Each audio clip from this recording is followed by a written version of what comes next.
മഹാനായ സൈനുദ്ദീൻ മഖ്ദൂം തങ്ങള് അവിടുന്ന് ആ കിതാബിൽ അവിടുന്ന് അദിക്കി എന്ന് പറയുന്ന കിതാബിൽ അവിടുന്ന് പറയുകയാണ്, പൊന്നു മോനെ, നിന്റെ കൽബിനെ അവിടുന്ന് വെളുപ്പിച്ചെടുക്കാനുള്ള കൽബിന്റെ രോഗങ്ങൾക്കുള്ള മരുന്ന് 5 എണ്ണമാണ്.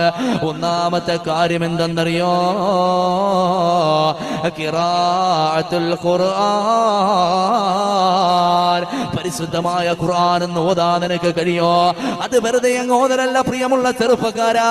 നിന്റെ വീടിന്റെ ഉള്ളിന്റെ ഉള്ളറകളിൽ അതാ അലമാരയിൽ അവിടുന്ന് ഒരു കാഴ്ച വസ്തുവിനെ പോലെ ഇരിക്കുന്ന പരിശുദ്ധ ഖുർആൻ.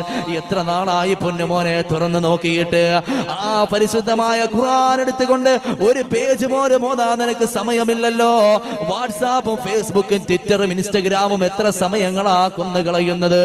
എന്റെ പ്രിയപ്പെട്ടവരെ, ആ പരിശുദ്ധമായ ഖുർആൻ എടുത്ത് ഓതി നോക്കിയാൽ അത് കൽബിന്റെ രോഗത്തിന് അവിടുന്ന് സിഫയാണ്, ഹൃദയത്തിന്റെ രോഗത്തിന് അവിടുന്ന് സിഫയാണ്. അത് വെറുതെ ഓതരല്ല ചെറുപ്പക്കാരാ. ബിതദബ്ബുരിൽ മഅന, അവിടുന്ന് അർത്ഥമറിഞ്ഞുകൊണ്ട് ഓതാൻ ശ്രമിക്കോ.